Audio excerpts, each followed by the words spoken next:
Okay. All right. That works. All right. Hardworking guy, sincere guy, and he asked me to get on this call with you guys, and I'm more than willing to do whatever he asked me to do. So I'm very excited that you're interested in M&A, and I'll do what I can to answer whatever questions. But I'm not going to keep you too long because you've already been on it for a while. So we're going to get through this in 20, 30 minutes. If you have any other questions, I'll definitely field them. But I'm not going to keep you very, very long because I already kept you for a while.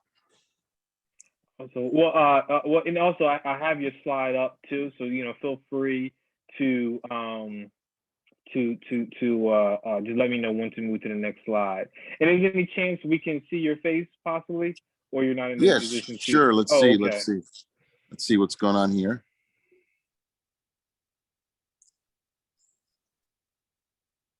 That way, in case they ever bump into you, they'll be able to, match your name to a face at least. Got it. Let's see here. Okay, so how about now? Yes. Can you see me okay? Yes, sir. All right, great. All right, so this presentation really talks about roll-up. Roll-up basically is you got you got two axes. Obviously, you got an X and Y, assuming you're just doing something traditional, and your X-axis really is obviously looking at varieties, flavors of deals, and then your Y-axis is basically just looking at the same deal. And this is really a roll-up is really a strategy where you're taking the same type of business and you're trying to extract value by taking those same businesses and allowing them to create an organic or natural synergy. So that's really the idea of roll-up. All right, next slide. Let's see here. I guess we can go through that. It's just the agenda. Next slide. Okay. And that's me. Next slide. And little bios there. Some of the guys that are working with me. One thing I want to mention that I think you guys might find interesting is our M&A shop, which is called Lion Chase Equities, is really all VC friends of mine. These are all guys that have done lots and lots of VC deals. And VC guys actually don't know a whole lot about private equity, and they damn sure don't know much about M&A.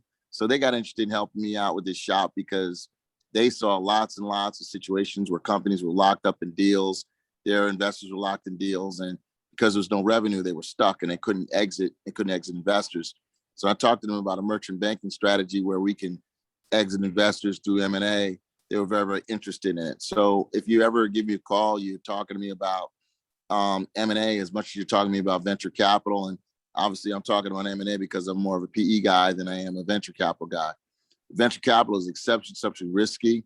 And we believe that what goes wrong with venture capital is traditionally exit. And if you can't IPO and exit, if you can't get bought out, you're stuck. And we don't necessarily believe that. In private equity, we believe as long as there's some value to extract, and you can get a company operating independently of some strategy, look at a B, C, or D exit. So I just wanted to mention that. Next slide. Oops. Okay. All right.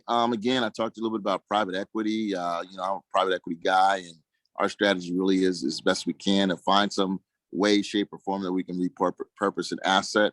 I wanted everybody to have a look at this only because you can kind of see overall, what the market is, what the growth opportunities are, and ultimately study who the leaders are. But there's very, very few people that can how can I say? They can avoid private equity. It doesn't matter whether you're an entrepreneur or not, you're dealing with private equity. For example, Apollo just bought Phoenix University a couple of weeks ago, or a couple of months ago, whatever. That was amazing, And Apollo is just an interesting firm, period. They're out of New York. Apollo did probably one of the biggest PE deals in the history of the game. They bought Hostess out of bankruptcy, and the rest of the story. The multiple was like 24x or something. One of the most profitable PE deals ever. But I guess what I'm trying to say is that everywhere you go, you're going to encounter PE, whether you like it or not, because PE ultimately is a strategy to operate a business better than what it is.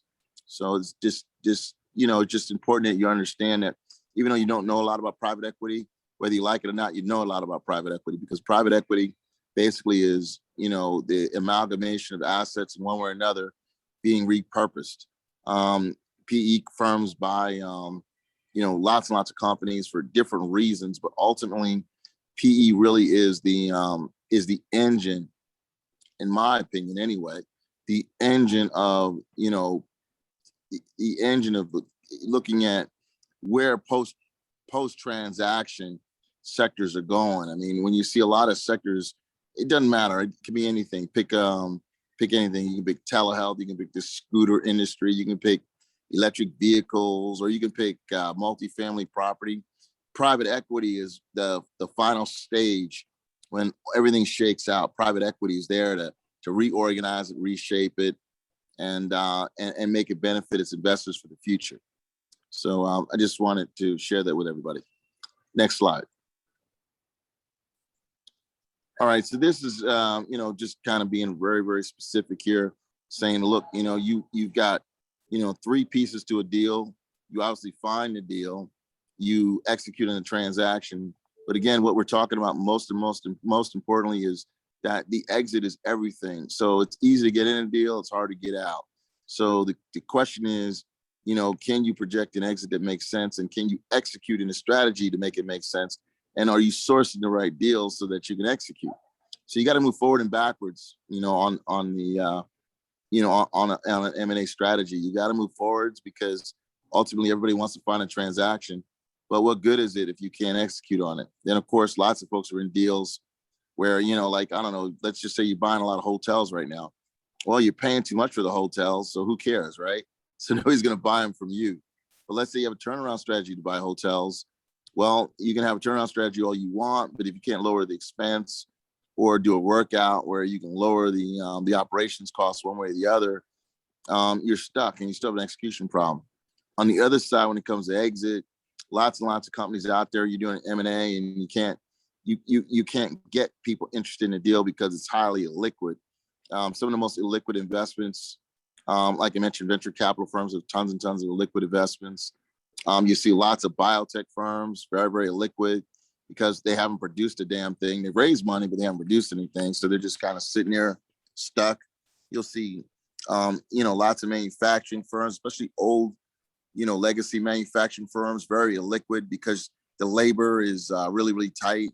So you can't execute any kind of a turnaround. So again, when you move, on the x-axis, it doesn't matter what deal you source, you have to be able to execute. And then when you look again on the x-axis, it doesn't matter what your exit strategy is. If you can't execute it, you're stuck. So it's really important that you understand that you got to be able to do all 3 in sequence. Next slide.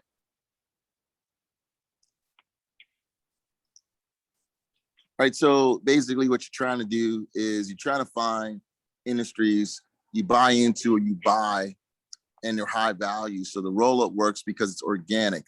And again, I want to keep emphasizing the word organic, which means you're not out knocking on a lot of doors trying to sell people your deal.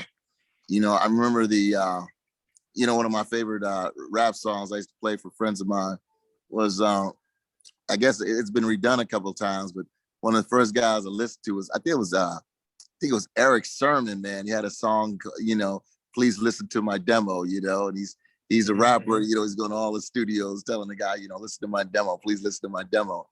But the point is that if you are a person that's trying to sell a sector or sell an idea, you're not in PE anymore, you're in venture capital.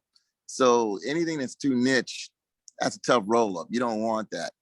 What you want to do in PE is find something that is very, very recognizable, it's just tons and tons of research out there, but you have a differentiated strategy to execute something that everybody knows about. So if it's something that people haven't heard of, it's probably not a high value sector. It's not a high value roll-up opportunity. Something that everybody's heard of, but you're doing something different, then you got a good idea.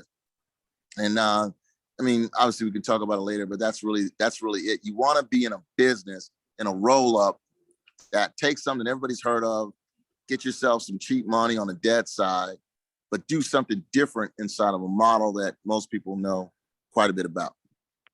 Next slide. All right, again, we talked about this. There's not a lot here on this slide, but it's everything. There's not a lot here because really, all you really care about is the, going into the deal what the pre-transaction looks like basically is everything that's supposed to happen. Everything that's supposed to happen needs to be in those Excel sheets. But on the post-integration, that's everything that, you know what I'm saying, for whatever reason, didn't quite work out. So now you're trying to figure out, hey, what's the B plan? What's the C plan? What strategy do we got for the strategy that didn't work out? I tell people in a stack, and I don't have a slide with this, but it's more or less tongue in cheek than it is anything else. But I tell people all the time, Pedro, that you got a lot of costs in an M&A transaction you're not thinking about. But one of the most significant costs in transactions is the Murphy tax, because in a Murphy tax, if you've paid all your investors and you got your creditors lined up, and your Murphy tax, that's what can go wrong, will go wrong. A lot of times we don't put any money aside for that. So we bought this company, we raised, $30 million, whatever the number is. We got a working capital budget. We paid off everybody. Now we're in this company, but we didn't anticipate that the CEO decided to take a better offer. And now everybody wants to pull out, or we didn't anticipate that, 6 months into the deal, the top 20% of our revenue just walked out the door because they want to go back with the competitor. Or we didn't anticipate that even though we've got great intellectual property and lots of approvals that drive our differentiation strategy, we didn't anticipate that, other companies from other parts of the world would come in with similar patents into our market. So, lots and lots of things go wrong every day. And what makes M&A work is not that you've got a foolproof Excel sheet. They work because post, transaction and into the integration, you're flexible and you can make things work. So we can talk about that as well. A quick question: is there like a rule of thumb for that Murphy tax, in terms of trying to raise enough to set aside for those mishaps? Is there like a general rule of thumb for that? You better just have some money in the bank. I can't tell you what the rule of thumb is because it really isn't one. But the point is, have a contingency budget in M&A.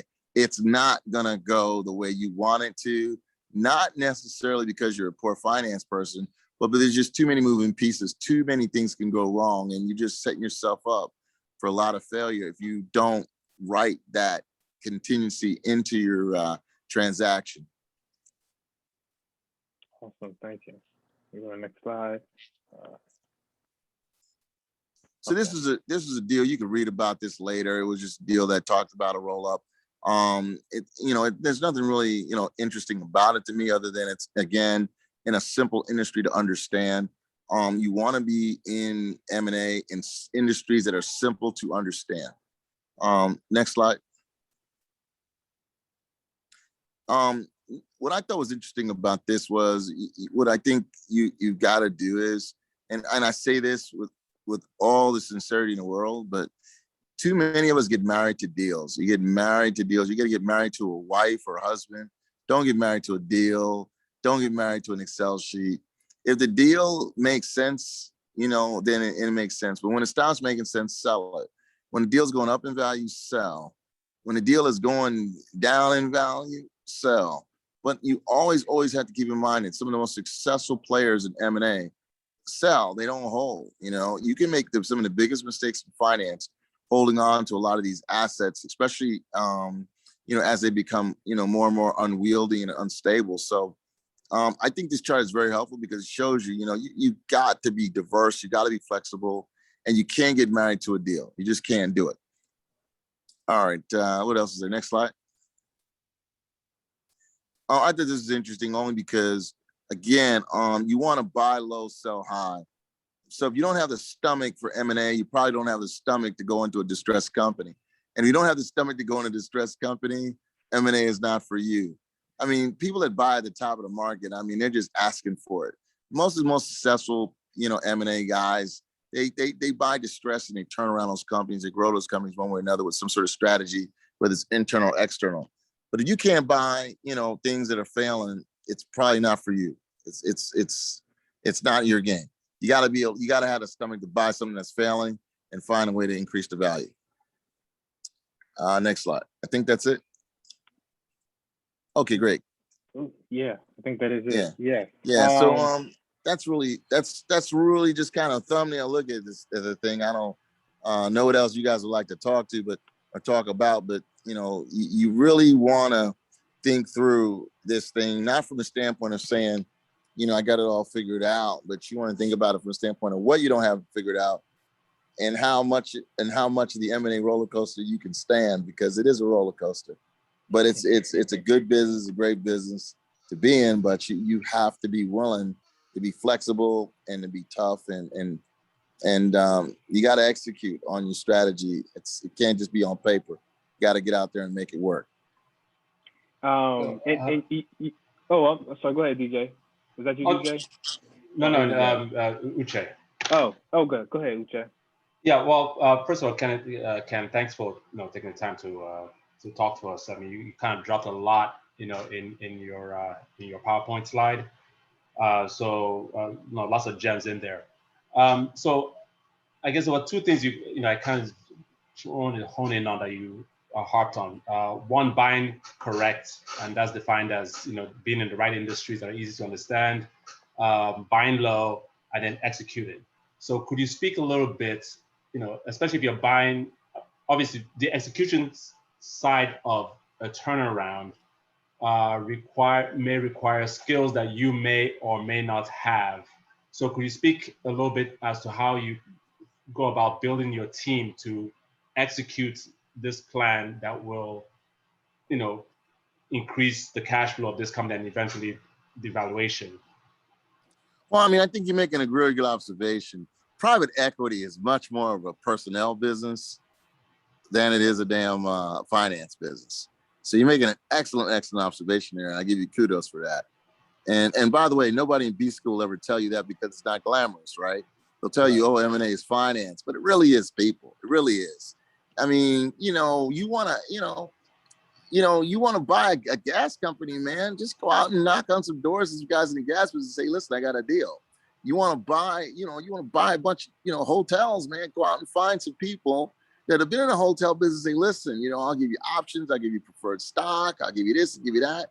Just help me look at my deal. But it's absolutely absurd to believe that you're going to look at an industry on an Excel sheet and figure it out. It just doesn't work like that. It will never work like that. I don't care what it is. I mean, look at Microsoft. Microsoft is probably the third, if not the second most valuable company in the world. But Microsoft has made significant changes in what? Personnel. Significant changes. I'm not talking like minor changes. I mean, significant changes. The old crew is completely out the door. Bill Gates has been out the door. It was personnel. So, when you look at PE, I think those are the three things I will tell you. First, get people in the industry that have an itch to do something new. Get people on your team that are in the industry. Second, and most important, after getting people in the industry, try as best as you can, man, to stay in your box, to get people that can work in their box. And like I said, it's largely a personnel issue. Create incentives, man. I mean, somebody is working on a salary for, a bunch of years. There's somebody in the hotel industry, this guy's making $300,000 a year, and it took him 20 years to make $300,000 a year. You give that guy $300,000 bonus on top of his salary to join your team. Give people really, really, really just disproportionate compensation, because those are the folks you need, man. And no one's going to leave a secure industry to go jump on your takeover, for the same amount of money they're making currently. So pay people disproportionately. I mean, really, really pay them, because I will tell you, you'll get lots of kudos from your investors if you can execute. So get the guys that can that you overpay. And then last but not least, on your personnel strategy, not only overpay folks, but as best as you can, you want to suck as much knowledge out of them as possible about all the intangible stuff, because that's really, that's the real glue to this thing. I remember the first deal I did, Pedro, man. I was so proud of myself, bought this plant in Jacksonville, man, and I had everything done. CEO picked out everything. We went over for 3 months, guy in Silicon Valley.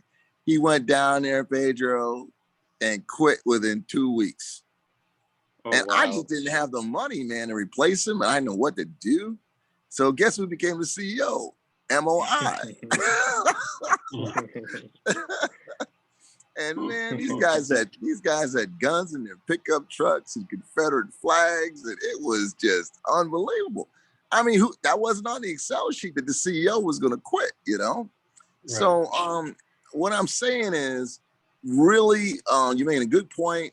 It's all about personnel. Overpay them, do whatever you can to execute, get the first deal or two done with the right people, and I just have people, in 10 back pockets, 20 back pockets, because really it comes down to expertise. So, well, just a quick follow-up to that. Forgive me, Pedro, if I'm, I don't know if you have other questions to toss in there, because, especially if you've been in this game for, several years or for a long time, you tend to develop a certain skill set within an industry, right? So, is there like do you have a how do I put this, investment thesis, I guess? Like say if you're looking at oil and gas, is there like a specific type of oil and gas company that you're looking at? Certain checkbox that you check before it's okay, this is a good buy, and then I have the team, lined up that can execute on this, and it's going to take me X amount of, Yeah, I mean, not to cut you off, but finance really is art. It's not numbers, man. Right. It really isn't numbers. It's not formulas. One of my favorite scenes of all time, which I guess is a great private equity movie, is Moneyball. Did you see Moneyball with Brad Pitt? Yeah. About the guy that one of my favorite scenes in it, and I don't remember the script exactly, but the general idea was that they were trying to figure out what guy to put. I think it would put him at first or second base, Pedro. And they were going down the name of all these guys. And then, one guy had too many injuries. The other guy, you couldn't find him. The other guy was an alcoholic. And then they named this other guy, and and Brad Pitt says, ugly girlfriend. Right. And everybody looks at me, he says, ugly girlfriend? What does that mean? This is an ugly girlfriend. The bed has no confidence. So the point is, if you want to be an M&A, a formula is not going to save you. You got to be the artist. You got to be the Matisse, the Picasso. You got to be a guy that has a vision that you and uniquely you see, because trust me, nobody else saw it.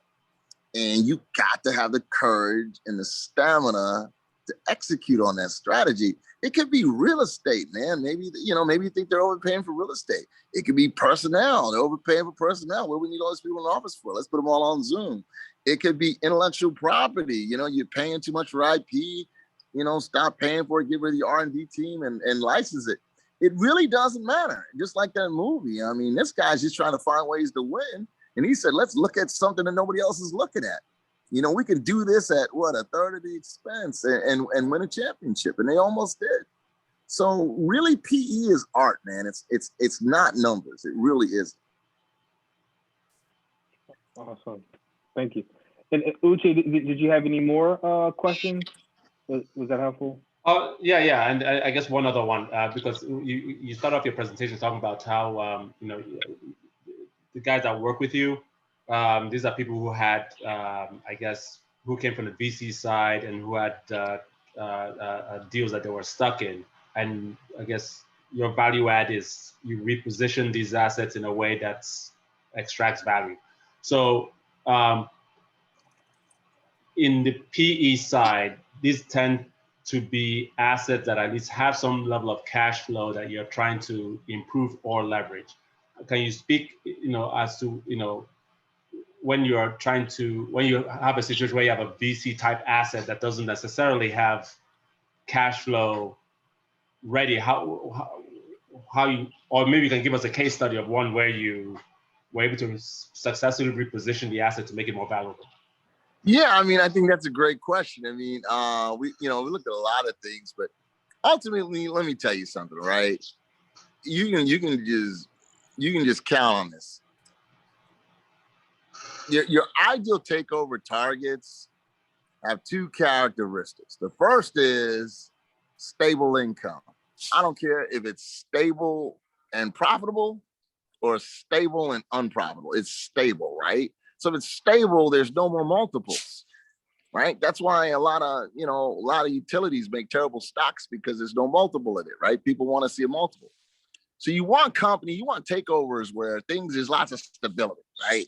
Whether it's, no revenue or no profit or whatever, it's stable. The second thing is you got personnel issues, which also, ultimately reflect an attitude, top down. The fish always rots with the head, Pedro, right? So you're always looking at the leadership. Leadership doesn't want to make any changes. They don't want to do anything new. So the company doesn't do anything new. So what you want to do is you want a strategy where you got a really cool technology, could be anything, but it's extremely disruptive as it has scale. And oftentimes the VC can't raise any more money because there's no revenue behind it. There's no case study. So you take that, that really, really cool technology and you use that, right, as an embryo inside of a stable, stodgy, slow company, speed things up, create a case study for, in that case, that was like a merger, more so than an acquisition. And then you got to turn around by taking, something that's old and slow and making it quick and nimble. And Ken, a while ago in the presentation, you hinted towards cheap capital, and do you mind speaking on that? Of one of the considerations that anyone that wants to get into, obviously, acquiring a business, capital, of course, is going to be one of the things that a person has to consider. Do you mind talking about that a little bit?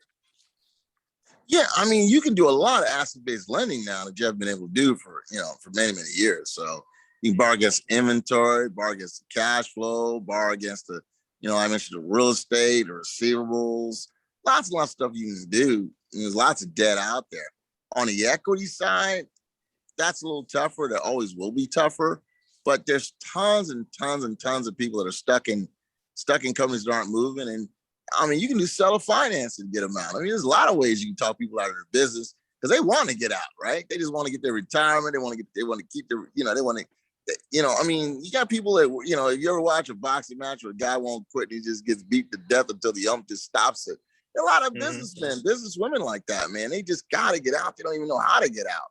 So you come along with an idea, they'll take it. Lots of people, I mean, just think about how many successful turnarounds are out there because new money came in. I mean, Dunkin' Donuts is a perfect example, man. I mean, that company wasn't making any money. That's all private equity. I mean, Dunkin' Donuts is one of the most profitable, restaurants. What do they call these restaurants where they quick service? Yeah, QSR, right? It's a quick service. I mean, and I think that was an Apollo deal too. If it wasn't Apollo, it was Bain. I think it might have been Bain. But I mean, you'll see opportunity where there is stability. Chase stability. Chase stable, boring stuff. Right? Change the management. Change the model. That's what you will please investors. And there's lots of assets there on the balance sheet you can borrow against. Okay. And are there some sectors that you think? I mean, I know, of course, sectors, a gazillion sectors out there, but are there some that you think, especially post-COVID, are more attractive to kind of attack in versus others? Or it's pretty much all up to there? That's a tough question. I mean, COVID attacked everybody that was breathing, right? Yeah, so ultimately, everything that had people that had to breathe has been challenged. I mean, take hospitals right now. I mean, Pedro, man, put a fund together to buy hospitals. 39% of hospitals worldwide right now are not profitable. 39%. In the U.S., I think 39% are not profitable. Ridiculous. Yeah, I mean, they're losing money left and right. Nobody can pay the bills, and the hospitals had to take all these emergency room calls. And you realize 80 to 90% of hospital income is tied to chronic illnesses. Hospitals aren't built to treat people for these, for anything like this. So, put a fund together and buy these hospitals. They want to sell. Their investors want to sell bad right now. Hospitals are in a lot of trouble financially, and they need new models, and they're super expensive. They're stodgy. Hospitals would be a perfect example of things I'd take over. But then you look at office buildings, man. Office buildings have been core investments for decades. And office buildings are a lot of trouble. But what's interesting to me about office buildings is office buildings are like, planets of themselves with their own moons, right? So restaurants around the office buildings, stores, retail around the office buildings, they all suffer if the office building is empty. So from a turnaround standpoint, you got to think about, well, what's going to happen to all these people that were dependent on 10,000 people coming in a day and leaving? And, what's going to happen to those properties? So I think they're going to be really interesting as far as acquisitions post-COVID. The other thing I think is just anything post-COVID right now that you can touch that's basically tied to what I would describe as just kind of the, just this whole retraining of our workforce, to do all this new stuff. I think that's big business. I think that's a great opportunity. Anything and everything that's just showing people how to do something new from home. I mean, that's a big opportunity. And there's tons and tons and tons of opportunities to make money and everything from educational training to IT services. Anything that person can do virtually as a service, I think those are great takeover opportunities. Okay. And you mentioned, and also, by the way, if anyone has a question, just feel free to go ahead and jump right in. You mentioned too about another consideration, but you mentioned it as you're talking about hospitals, about raising a fund to do that. So where I'm just going to come from an elementary perspective. Where can a beginner begin in terms of, what am I asking? What foot should he or she should start with in terms of raising a fund to acquire an asset? I think I just start with pen and paper and say, listen, investors, there's a huge upside and, in taking over these hospitals are in a lot of trouble. Boom, here's the opportunity. B, here's how I would execute. C, what does Ken Brown say the most important thing in private equity is? Personnel. Get the right bona fides, get the right folks on your deal, get the advisory board. There's tons of doctors out there, man, that would love to get in management. Put yourself together, get yourself a Nobel Peace Prize winner on there. You never know, man. It's like, sure, I want to make more money. I'm tired of teaching.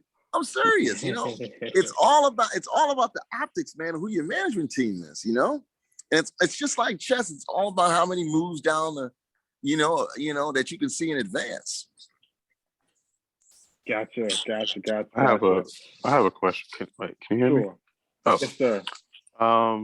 Earlier you were saying that have the stomach to have a company that is failing. If you could, is there a point of no return? I know every business is different, every sector is different, but is there a point where a company's failing too much, where it's like, okay, this isn't what you want to go grab? Look, like I said, I hope I'm repetitive enough tonight that you guys are getting something out of this, because nobody wants to be on a webinar. There's a lot of just BS. I'm trying to be repetitive for a reason. So I want you guys to get something out of what I'm saying.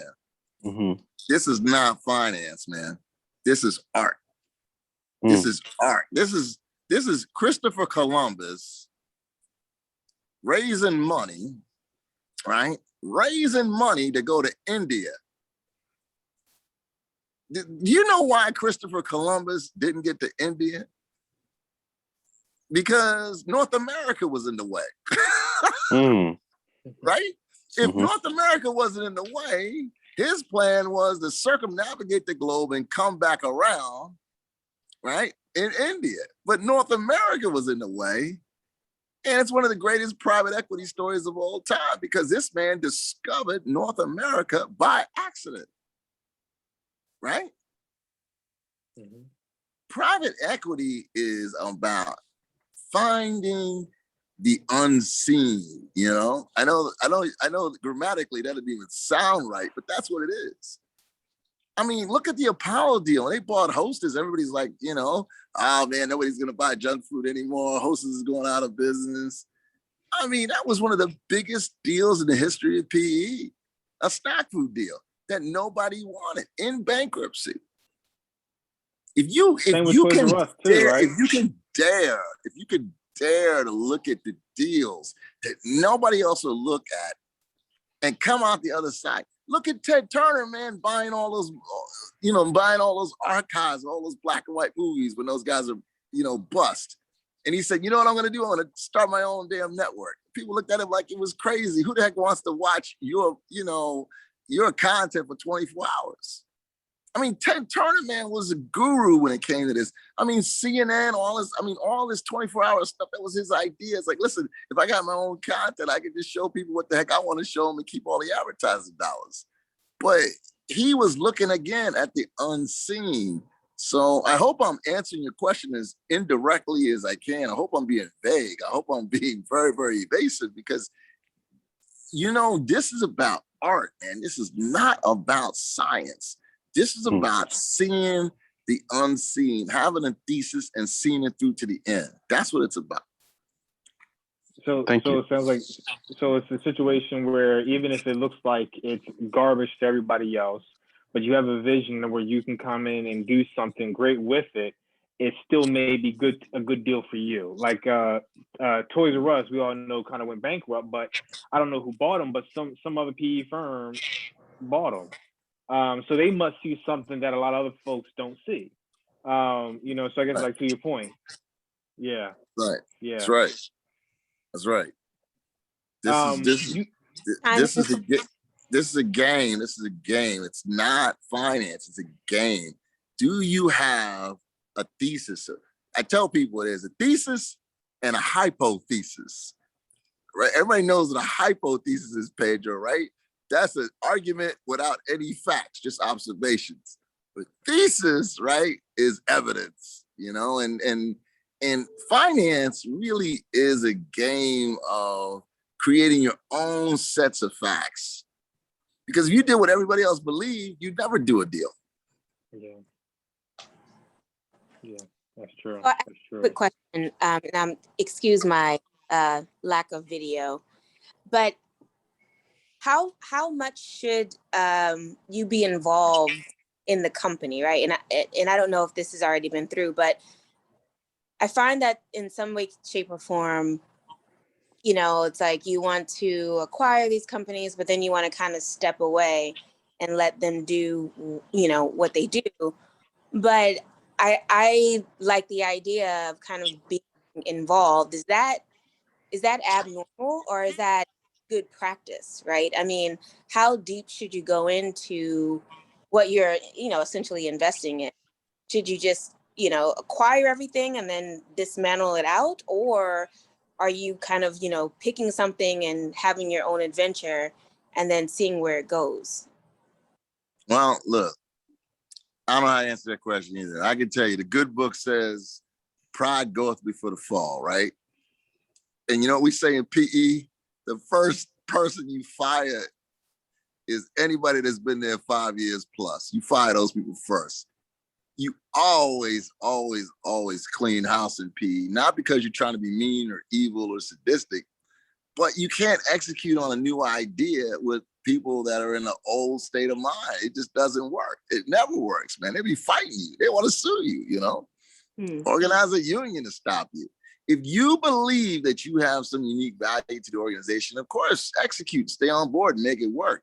But if you think you're going to get in the way of yourself from trying to make money, then yeah, you get somebody to replace you. Thank you.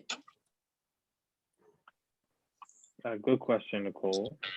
Ken, you have this one text about the TA/strategy. You mind talking about that?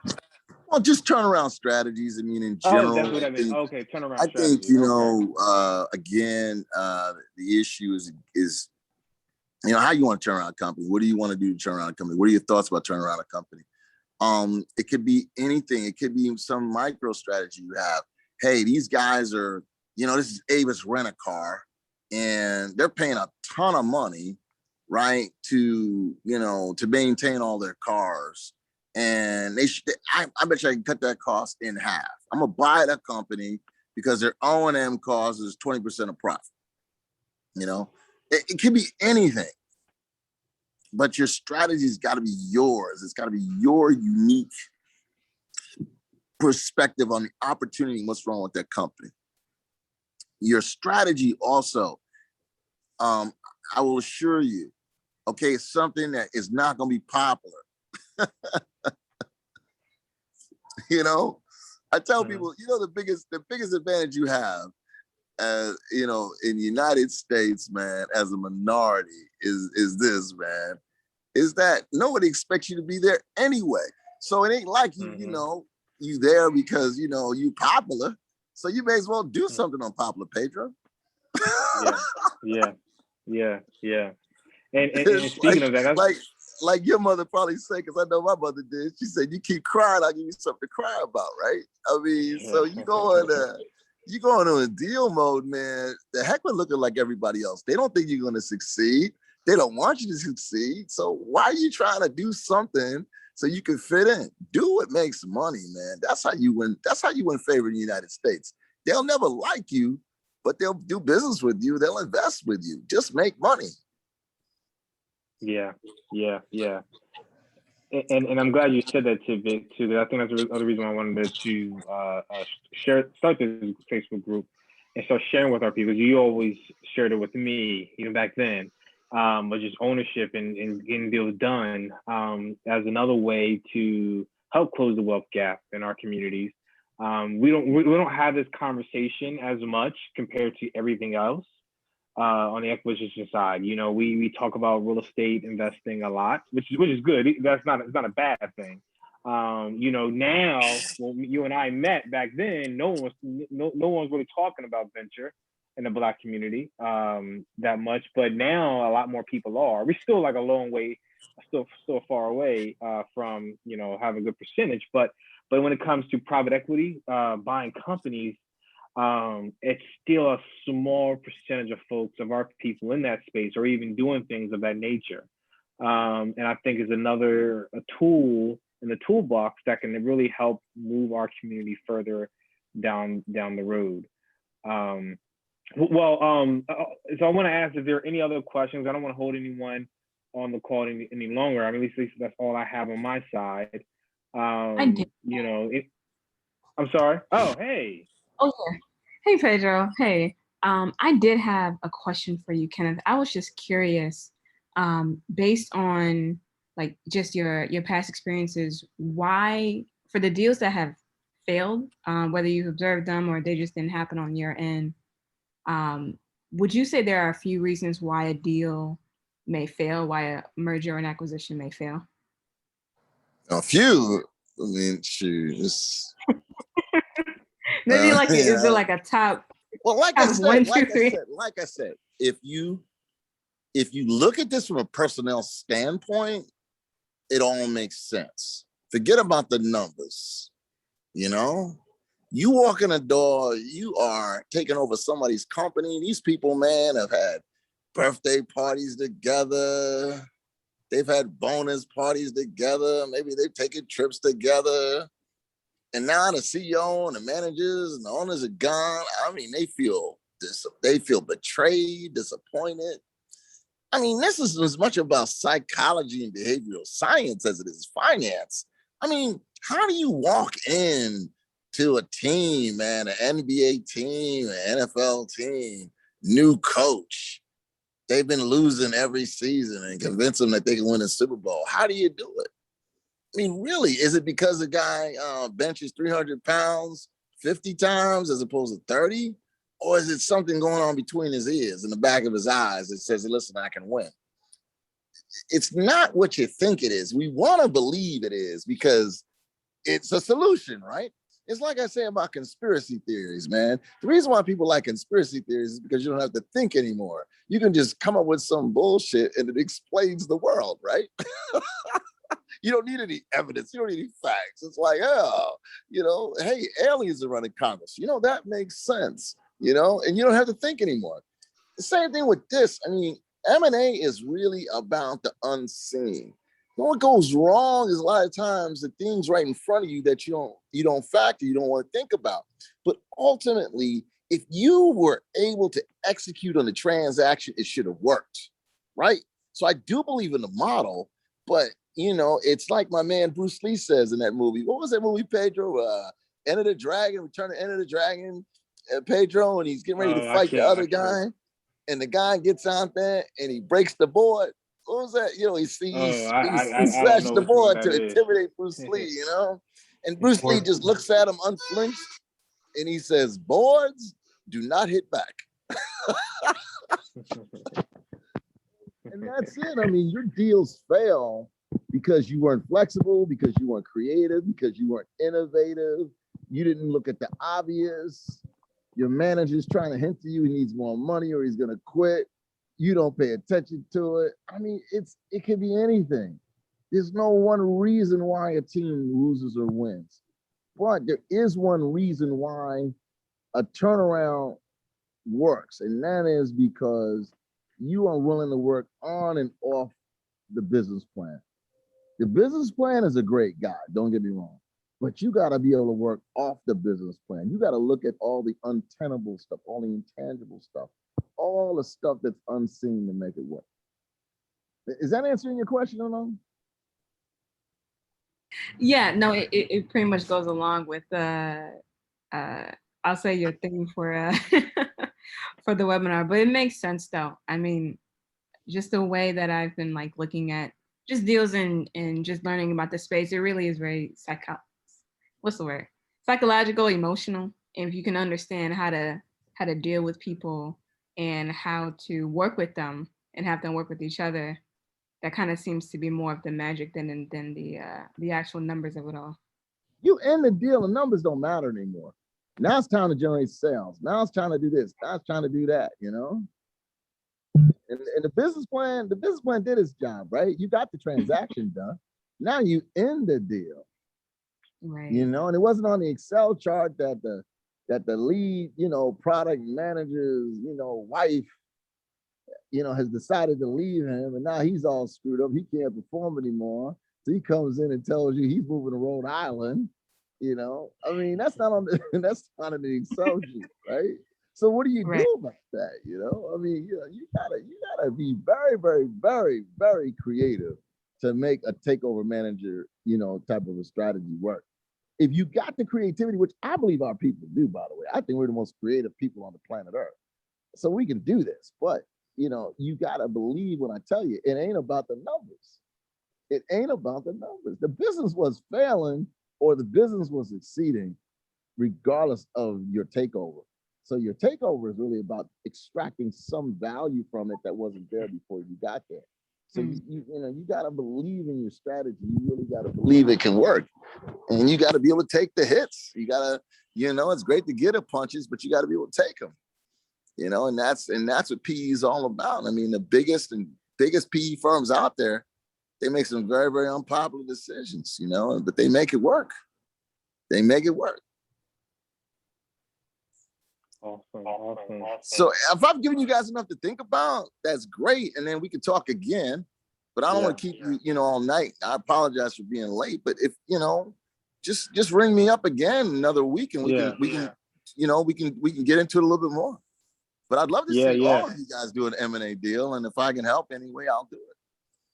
Yeah, awesome. I think that'd be great because maybe I can, folks can maybe start, writing down some more questions and all that. And so I think that will be great. And so thank you for taking time out to chat with us. Because I also think that part of the other valuable thing is just not only access to all these other things like capital and all that, but access to information, access to people that you can talk to about a particular space. And so you're here to help us, help our community kind of whet the appetite of at least learning these different pathways. And so like you said, that way, hopefully everybody on this call will be able to do a couple of deals in their lifetime. You know what I mean? Hey, look, I can tell you two things, man. A, fail forward. Get out there, and if you fail, you're more successful than you ever would have been just looking at a damn computer screen all day long. And the second thing is, in addition to failing forward that we don't do enough, is be there before there. Go where no one else is and define it. You define. Don't Don't let somebody else define everything for you. You get there before there. You don't have to do a turnaround strategies in some book or taught at Wharton. Come up with your own turnaround strategy. You know, get there before there. It really is about courage. It really is. I mean, I know that what I'm saying may sound a little bit what's the word? I don't know, lofty. But you got to believe me when I tell you, 99% of this game is beyond the transaction. It ain't about the numbers anymore. These people are either going to work for you or they're not. All right? Your customers are going to believe in you or you're not. Your doggone vendors are going to believe in you or you're not. And you're going to believe in yourself or you're not. It's really that simple. I mean, you are in a company that's been around for 10, 20 years. Doing one thing, you're saying, hey, listen, I can make it work. Well, nobody else has done it. What makes you think you can do it? That is really it. If you got the guts, you can do this at a very, very high level.